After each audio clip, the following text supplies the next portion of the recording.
Good day, everybody. It's September 27, 2025. It is Saturday. It's 10 minutes to 3. That means there's going to be a, Matushka be playing from the tower over here. I think it's like right on the corner here of Altazavutskaya. So they play it at 3 o'clock every day. You might hear it in the background while I'm making this video. Okay. Some lovers got that bench over there. The only bench that anybody ever really wants to sit on, as you see. So I guess I can't sit down. Guess I gotta be walking around, find some place to go. Lovers.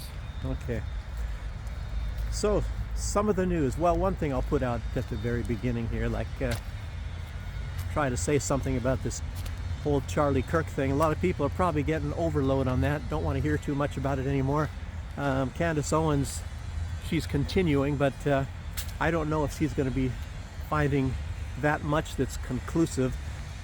One thing that everybody agrees on, the official story, if it's official, if you call it an official story, it's a bunch of BS anyway. There's no truth to it, but I guess she's got something really to report, I guess, but she's going to be doing that on Monday. She's putting everything together right now. I think she put this out like on Friday, yesterday, and today's Saturday, and that she's going to need until Monday to get a full report, be able to present it well. So probably on her podcast, but she's very good on this. She's, I guess, the one to watch if you want to hear about that stuff. Like I said, a lot of people are probably starting to get a little bit of overload, but maybe she's got something that's very compelling. I don't know. It's similar to JFK. A lot of people have been talking about that. They're trying to make everybody go in all kinds of different directions. There's this and there's that. I don't know. I don't know if there is a they, or if it's just everybody coming up with different angles on things, different perspectives. Who knows? So, okay. That's all I'm going to say about that. Okay. All kinds of people out here. I think it's Saturday, not many people around.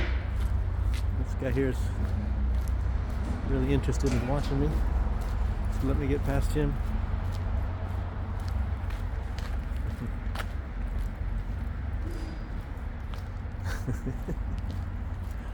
Yeah, I don't think he even heard that I'm speaking English. I don't know. It's like they've never seen a cell phone. I guess they don't see people with selfies around or anything like that. People just holding cell phones and taking their own pictures or something. So anyway, let's get started. There's a lot of there's a couple pieces of news that might be important to a lot of people listening out there. The first one is, I'll start off with some easy stuff. Mali, the Prime Minister of Mali, before the United Nations General Assembly, the UNGA. Somebody left their lights on here. Oh, there's a guy in there. He stated that France and Ukraine are waging a war against the Sahel countries. You know, Mali, Burkina Faso, those countries down there. And of course they probably were, you know, or are. France is supposed to have pretty much pulled out of those countries, but I guess they're still waging a war, maybe by proxy at least. I know Ukraine is doing it by proxy. They're apparently very well known. They're supplying a lot of drones down there. And I guess there is Ukrainian soldiers in the way as well. There's some down there, but it's mostly they're doing this by with drones, sending a lot of drones there. And Ukraine, oh, I got something about drones and more drones. It's that's, I guess, the big news, is that Ukraine is getting so many drones. They don't know what to do with the drones. Everybody's giving them drones. So I think tanks are out of fashion now. I don't think anybody's getting tanks or giving them tanks. Russia's probably, in the meantime, in Ekaterinburg area, the Urals, they're still probably building a lot of tanks, but I don't know. I don't know. I think they're getting to be kind of obsolete. So they're supplying mainly kamikaze drones to the terrorists down there. Lots of terrorist groups trying to overthrow those governments. Wow, it's, what a world, what a world. That's incredible. And he said that Western weapons fuel global terror. So it's actually not just Ukrainian. There's a lot of other weapons down there. There's American weapons, of course. Everybody knows that too. American weapons are everywhere. The United States, I think, in a roundabout way, they will send weapons to anybody. Donald Trump even, of course. He wants to stop the killing, but he facilitates the killing. He's the one that's facilitating the killing. And then, of course, he turns around, like I said yesterday, and he blames China and India, who are not selling any weapons to Russia. But yet he's saying they're fueling the conflict. You know, Donald, I think you're doing that. You know, and he says that it's he's selling the weapons to Europe, and they sell them to Ukraine. But guess what?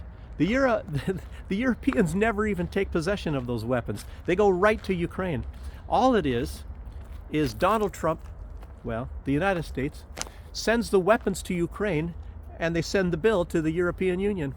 So the Europeans are paying for it. The European taxpayer, I wonder if they like that. I wonder if the European taxpayers, but I think they haven't got wise to it yet. You know, you have this illusion that the Europeans are making money on it when they're the ones buying them and sending them to Ukraine.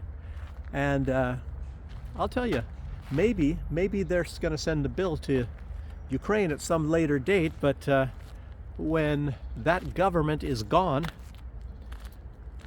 who's going to pay that bill? I don't think the Russians are going to. I don't think whoever comes in next is going to pay that bill for a war that they didn't want anything to do with. Look at this. This is not floorboards, is it? Actually, because I already have nice floorboards. Looks like they took them off. I don't know. They look pretty crappy to me. Okay, keep going.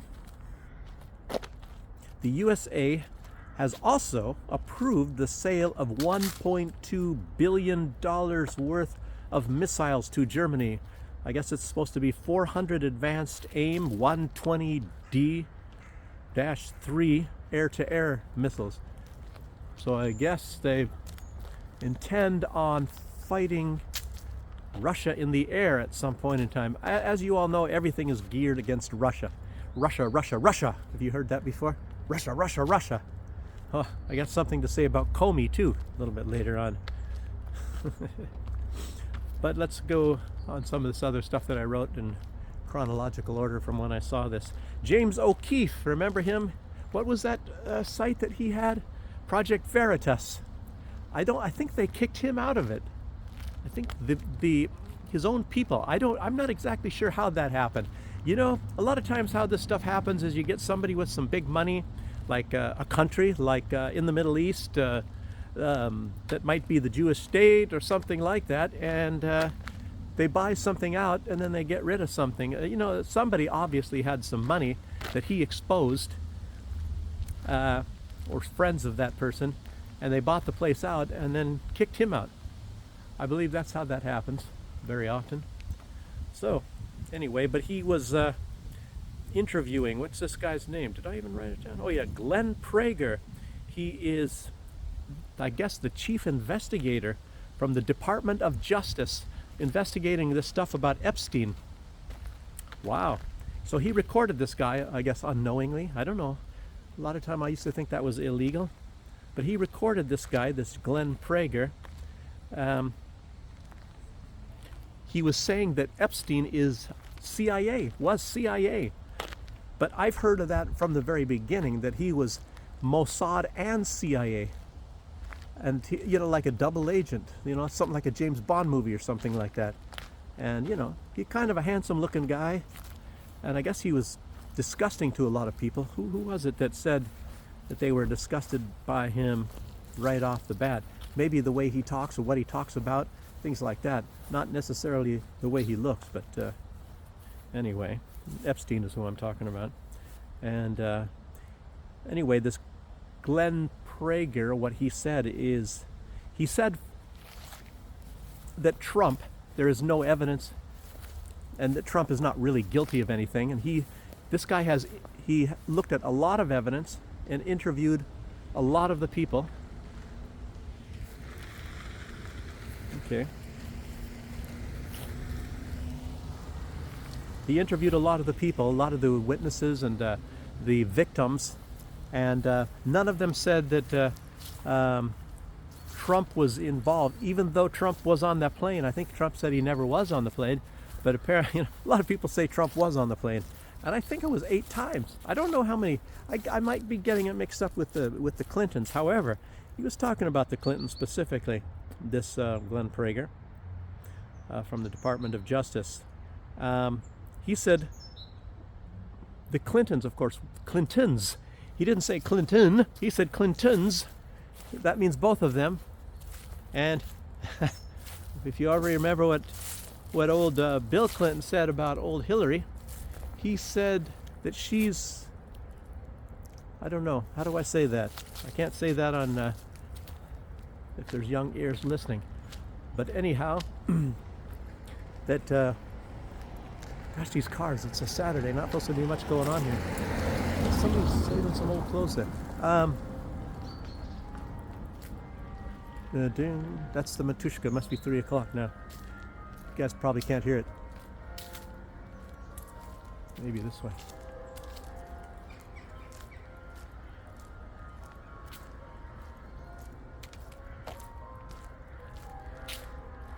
You probably can't hear it. So where was I? Anyhow, the Clintons were on that plane, and he said whenever Trump was on that plane, the Lolita Express, in case you didn't remember the name, that there was never any rapes or anything, but when the Clintons were on, they were always rapes. He used that word rapes. There were rapes on that plane. So that doesn't sound very nice. That does not sound like somebody was given consent, if you ask me. Not a good sign. So, okay, so Iran signed a deal with Russia to build 4 new nuclear power plants for $25 billion. Lots of billions. That's even much more than what the United States is sending worth of weapons to Germany for. So, yeah, 4. And that's some other news I have about, Russia is really advancing right now in nuclear technology. Absolutely incredible stuff. I'll get to that in a little bit.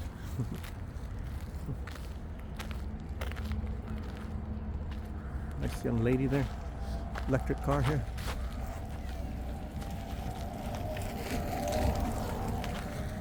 There's no action anywhere except for somehow right in the areas where I'm at all the time. Some older ladies there. Okay, what else here? I'll get to Russia's nuclear advancements in a bit here. I got some information on that too. There's a big nuclear energy conference and talks in Russia the past days. So, okay, let me see what's going on here. Okay, Alex Jones. He was more shaved than even usual. He was completely shaved. Looked really bald there. He came out. He was in a video, and he's talking about James Comey. Apparently, well, what he said, it's probably true, that he said that James Comey is going to be the first one to be indicted. And lo and behold, if he did say that, it's actually what happened.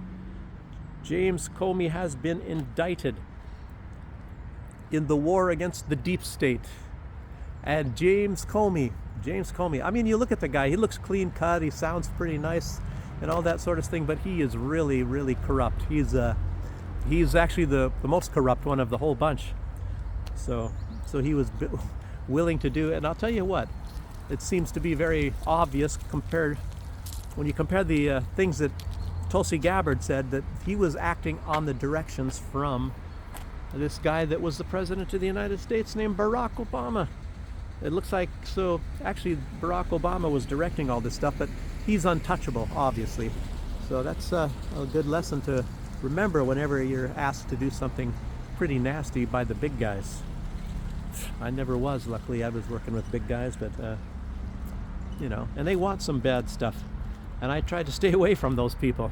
So there's some pretty nasty people up on the top, I'll tell you. Normally they're the aides of the generals, or the ones that are the second-hand people, the ones that are right below the big shots, right below the congressmen, right below the the generals, right below the senators and things like that. Because a lot of time, and I've seen it myself, they say, when something is happening, the senator or whoever the big shot is, they say to the closest person to them, their next lieutenant or their go-to guy, they say, take care of it for me. And that implies a lot of things. So just in case you don't know, you know now. There's a bench to sit on, but probably some dangerous chemicals here. Probably some people doing their floors or who knows what. And some old ladies, sounds like they're old ladies coming. Looks like somebody's doing some work on a building here. Looks like they're just starting. Wow. I should come back here in a while. Maybe, I don't know, it's getting kind of late. It's September here. It makes me wonder. They're probably going to do this. They'll probably get this done. Probably they'll have some good days in October. As you see all the work, plastering done right there. I doubt this is a private building. You never know though. You never know. The backs, things aren't done quite so well, but wow, look at it, a terrible window. But you look at these windows and you got to realize there are two sets of windows. It's not like in a lot of places in the U.S. So that window is not, it's not as bad as it looks right there. So you have double windows. That's how they did it. Here, there's another one that looks pretty bad right up there. But let's keep going here. James Comey.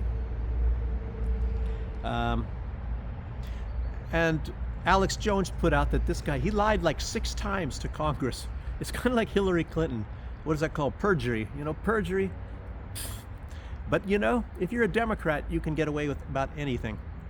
And some of these people, even when they don't perjure themselves, they still end up, like Roger Stone, they still end up in jail. So anyway, he lied to Congress 6 times. He said he never leaked any information to the media. And Alex Jones put this all pretty good, what that is all about. Oh, I think those are the people that were sitting on the bench right there. And maybe I can go get that other bench where it's a little bit more private. Maybe. Anyhow, let's keep going. James Comey. He said he never leaked. He told that to Congress. He never leaked any information to the press. And when Biden won in 2020, according to Alex Jones, of course, and we know that, Comey thought he was home free and that everything. So he then came out and he admitted he did this. He admitted he leaked to the media, and he said he orchestrated the entire Russia hoax. Well, I don't know if he was calling it a hoax then, but anyway, he said he orchestrated this whole thing and the attacks on Trump, and he was very proud of it, and he was bragging about it. So in other words, he leaked. And Alex Jones, he made sure that he said this because it's absolutely true. So he leaked, and he leaked lies. So he was leaking lies. It's incredible. I mean, that's how a lot of things. That was the whole the Steele dossier, everything like a leak, but it was leaking lies. I mean, the whole thing about Trump was lies, leaking lies. It's incredible, And Alex Jones said that who is next? It's going to be John Brenner, James Clapper, John Bolton, and the one that's going to, the one that will be next. He said the next one's going to be Letitia James, and I'm not even sure if I know who that is. But he was also mentioning these other people. Look at this. What's this kitty doing here? Oh, probably following that lady. I don't know.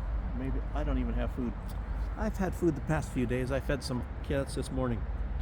Too bad I don't have any now. Probably not a stray. It looks a little bit fat, so. Okay. Anyway, Letitia James, he said, is next, but Clapper and Bolton, John Brenner, but obviously Obama, they're not going to take him, and he's probably the one that directed it all. Okay, another thing, Keith Kellogg, he came out and said, he said Russia is losing the war to Ukraine. And I don't know if he's the one that's putting this stuff that Russia's economy is collapsing or whatever. How can you collapse? You had, more than 5% growth?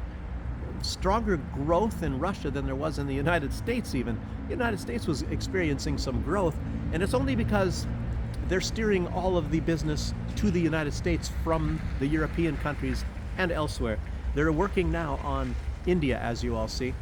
The United States is trying to get everybody to fight against each other, and so they just kind of kick back and profit from it all. It's absolutely incredible, and you can see that that's very obvious that that's what's going on. I mean, that's one perspective, and it's an accurate perspective. These guys carrying stuff here. I don't know if you guys see that. Here comes another guy.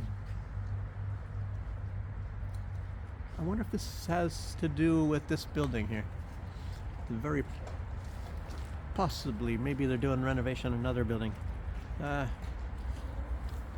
Greta Thunberg over there. Look at that. It's just like it. Anyway, let's see.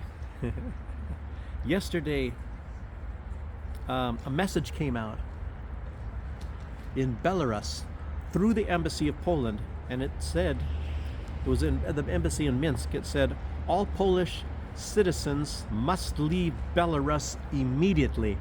And they've done that already since I've been here twice. The United States has done that American citizens must leave Belarus immediately, and that we're going to get targeted and get thrown into jail for nothing whatsoever. As a matter of fact, I tell you what, there's people, and you can take pictures of signs when you come in from Latvia that says, be careful going into Belarus because you may never leave, and all kinds of threatening stuff. And one sign, this is put out by the government, by the way, the government of these Chihuahua states. One of them says, welcome to Belarus, occupied by the Kremlin, or something like that. It's incredible stuff. Absolutely incredible. It's really, in a lot of ways, fun living over here because you see this stuff coming out and all that. But it's really also weird now that the United States is now that Trump is in, you don't get any of this stuff that you have to leave immediately or your life is in danger and all that kind of stuff. Contrarily, it looks like the U.S. Embassy is coming back. They're going to put the U.S. Embassy back in Minsk. And I think it's probably going to be in the same place. I think I'd been by there once or twice. I don't even know where it's at, to be honest with you. Anyway, like my passport expired, I don't know, 10 or 15 years ago. So I never even renewed it. I have citizenship from St. Vincent and the Grenadines now. And I don't have anything against American people or the country or nothing. And it's very obvious the government is out of control.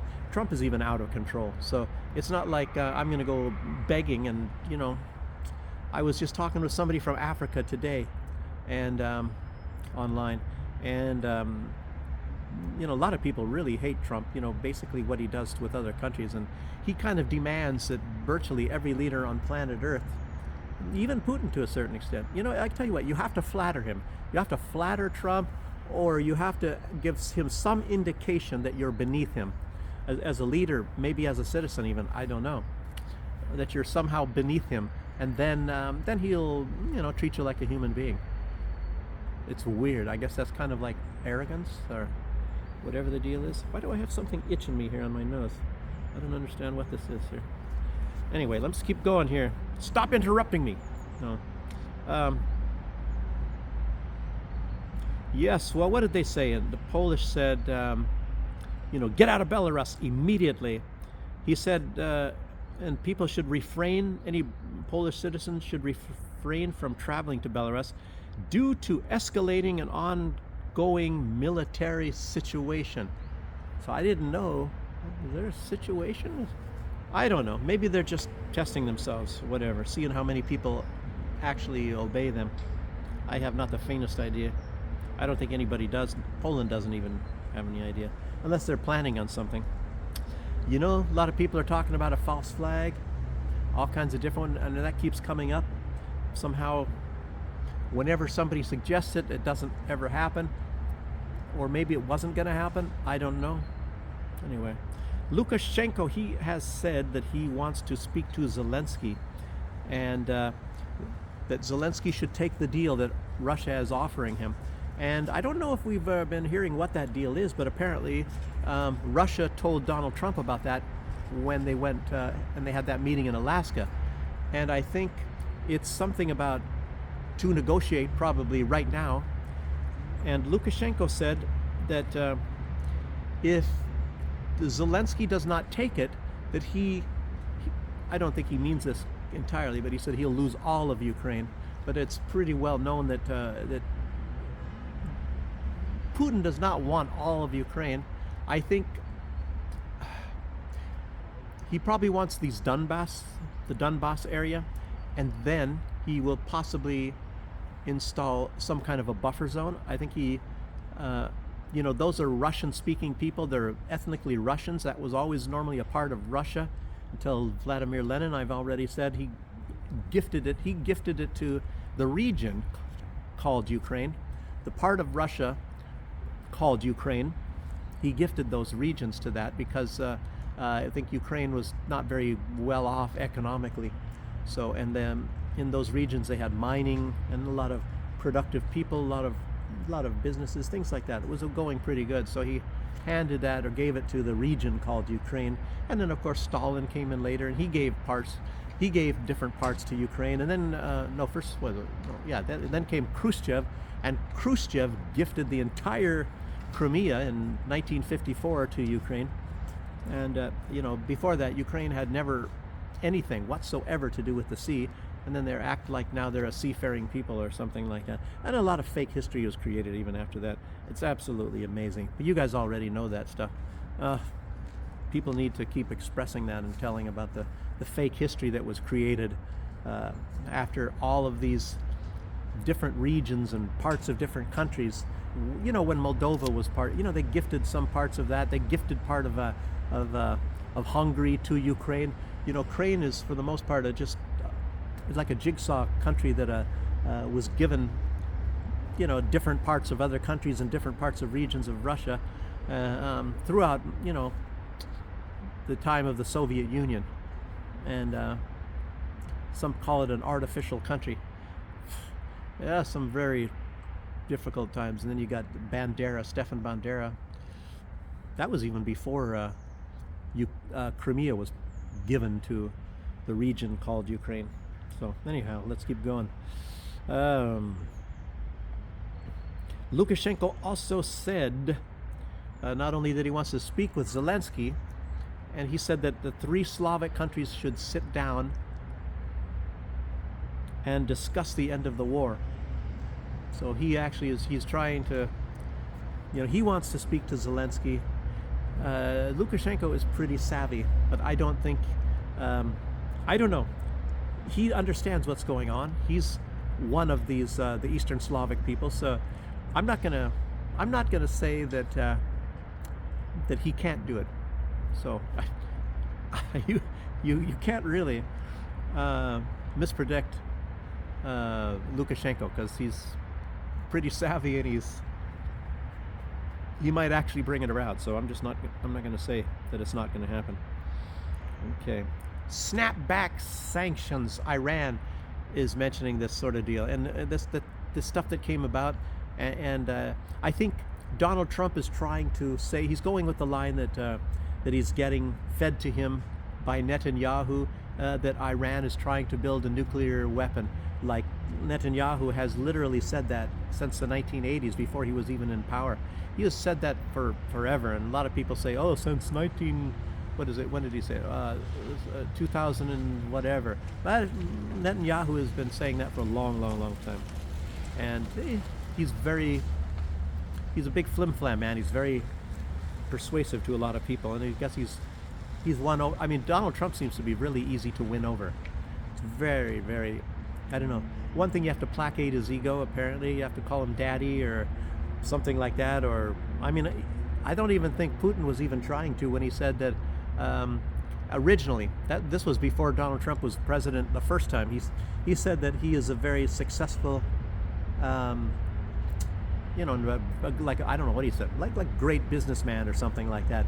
And I think since that time, Putin, at least as far as personality-wise, he's loved Vladimir Putin. But of course, Donald Trump, his old deal is he wants to, destroy the economy of Russia and bring about its strategic defeat and all that sort of a deal. So anyway, the snapback sanctions, it's the European countries as well as the United States are working, and of course Israel, They're working against Iran. France has always been against Iran. They've ripped off Iran many times in the past. So, yeah, that's how that is, I guess.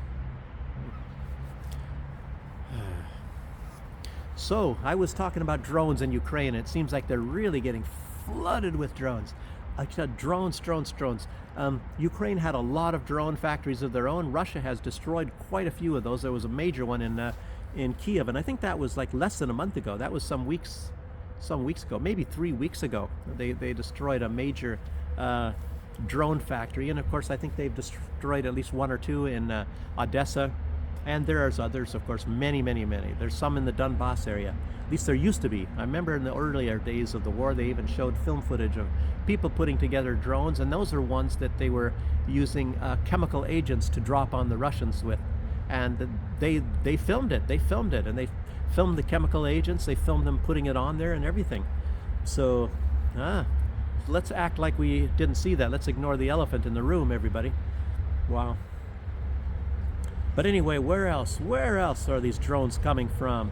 The U.S. supplies a small amount of drones. I guess a lot of the big ones, the surveillance, but a lot of those are directed by the United States. They're owned by the United States still, and they're spying on Russia, over the Crimea and other areas from Odessa and over the Black Sea.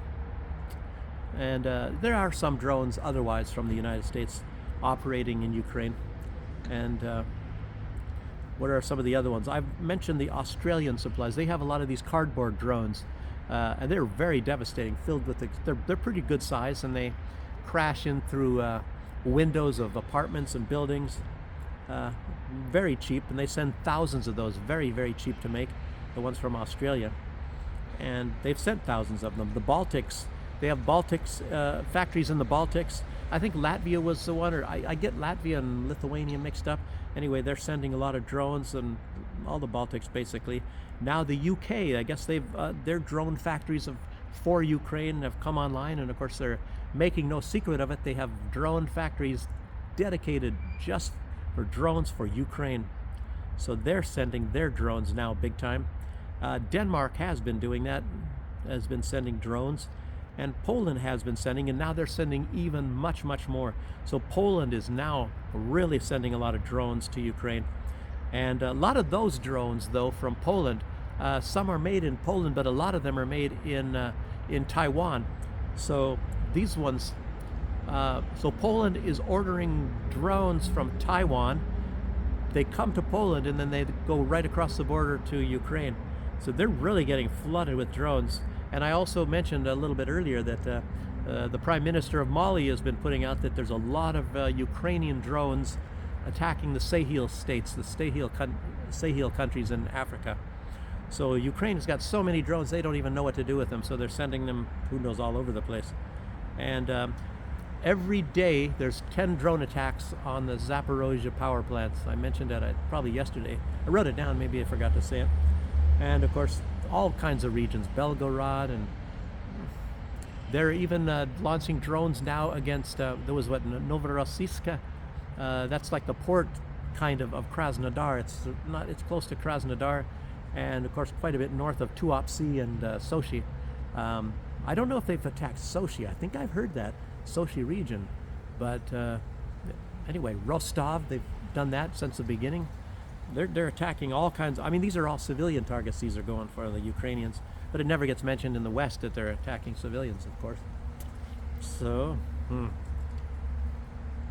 okay. But anyway, the number one buyer of Taiwan, drones from Taiwan, is Poland now. And they're going direct to Ukraine. Like I was saying earlier, I don't know if they're buying tanks anymore. Russia is soon to come out with this highly advanced, it's called a closed cycle nuclear reactor, and it's the biggest advancement in nuclear energy since nuclear energy was invented. This closed cycle, and I guess the United States has tried to do this, and France has tried to do this, something similar to this, and they've fallen way short of it. And Russia is, of course, the most advanced country when it comes to nuclear energy. Nobody builds these nuclear reactors anywhere near as good as Russia does. Far more advanced, they build far more of them, and they're the most reliable. And if you think about this one in Chernobyl, it's because it was never maintained. The Ukrainians didn't maintain it. They didn't really even maintain Zaporozhye, and Russia had to do a lot of upgrades on that. And maybe they're still doing it. I don't know. With its biggest nuclear power generation area in all of Europe, I think there's 6 reactors there. And like I said, there's at least 10 attacks a day. Ukraine sends drone attacks on a nuclear power plant, at least 10 per day. Wow, incredible. Anyhow, let's talk a little bit about how this actually works a little bit. This closed cycle nuclear reactor, it will have no nuclear waste. And I guess at present what happens is when you put, like, say, a kilogram of uranium in there, I don't know if it's 238 or whatever they call that, it is only 1% is used, and 99, that's like 99.7 or 99.3 percent of that kilogram is nuclear waste. So it's less than 1%, like 0.7% is what it was, is used for fuel, and all the rest of it is nuclear waste. But in this new method, I guess what it does, I think it turns the uranium into like plutonium and things like that somehow. But anyway, it uses all of it. There is zero nuclear waste. Not only that, this 1 kilogram, or this amount of whatever amount they use of of uranium, can be used for over 1,000 years. So in other words, not only is there no nuclear waste, that this gets to be used for 1,000 years, over 1,000 years. So this, like I said, is a tremendous advancement. And as you all know, Russia has gotten some cures for a lot of cancers, and they're branching out more on that. So there's this huge stuff coming out of Russia. It's absolutely incredible. They even have, I think it's crystals that they can put in computers. And I don't know that it has happened yet, but it's, I guess it's like data. You save your data instead of putting it on a hard drive or a CD. It goes on this crystal, and apparently it is good forever. It's for hundreds of years. It's absolutely incredible, man. And I don't know, some years ago, I don't know if it never really took off, but it's actually, if you think about it, it's definitely got potential. If the Russians get together with the Chinese in cell phone development, Russia has invented cell phones that you use both sides of it. So it's a double-sided cell phone. It's not, it's not the folding ones. They have folding ones now, but you use both sides of it, which is incredible. Makes you really wonder if you like readers, like electronic readers. It seems like it should be very easy to have like a cell phone where one side is an electronic reader and the other side is a cell phone and a camera or whatever. But I tell you, everybody wants thinner and thinner and smaller cell phones. Look at these iPhones. Not me. My eyes aren't so great. I need to go get some glasses anyway, get some new ones. I haven't got new glasses for a long time. But I don't want I don't want the size of an iPhone. My Samsung is fine. That's just about right. My S23 Ultra, what I'm using right now. So I don't want it any smaller, and I don't necessarily want it any bigger than that. So it's about the right size as far as I'm concerned. It makes you wonder. They should standardize, like maybe only have 2 different sizes of cell phones, so they can make like pockets and pouches and things all the same size. But anyhow, then they can't put a reader on the backside, so maybe I'm off on that one. Okay, what else here? Oh, the first of these nuclear reactors that should be coming online, I think in about 2030 apparently, or before. That's what I guess Putin put out, by 2030 or before. For you guys like to looking at girls there. And we all saw that Donald Trump is acting a lot differently now. Maybe just before or maybe during the United Nations General Assembly. So he's actually kind of like, and a lot of people are mentioning this more and more, that he's really pissed off at Russia. And it's obvious he's trying now to do a lot of sneaky things behind the scenes. He's really working at trying to get a coalition of the willing of all countries, including India, which is a BRICS nation, trying to get these countries to go after and collapse Russia, stop buying oil, stop buying natural gas, do all kinds of things to make bring about an economic collapse of Russia, and thereby getting the strategic defeat of Russia and bringing Russia to their knees, as a lot of countries have been trying to do since the time of Napoleon. Hasn't really worked. I don't know. Adolf didn't make it either. That's kind of, for the most part, what actually pretty much wore down Napoleon's military and led to his defeat in Waterloo, and it pretty much was what wore down Adolf Hitler and led to his defeat as well in Berlin, by the Soviet army, by the way, not by the United States. And of course, like Donald Trump likes to say, that was the United States, we defeated the Nazis. Very strange, because Roosevelt, the president of the United States at the time, said it was the Soviet Union that defeated Nazi Germany. And Winston Churchill, another big hero in the West, he also said that it was the Soviet Union that defeated that defeated the Nazis. And not only that, the Nazis surrendered to the Soviets. They did not surrender to the Americans. They did not surrender to the British or the Allies. They surrendered to the Soviets. But yet the United States defeated. Yes, Donald Trump. I mean, everybody knows about Donald Trump now. So it's sometimes, I don't know when to take him serious and when not to. So what else?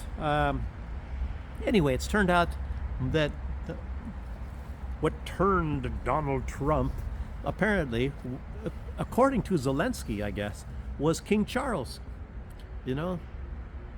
King Charles turned Donald Trump. Is King Charles involved in politics? I don't think so.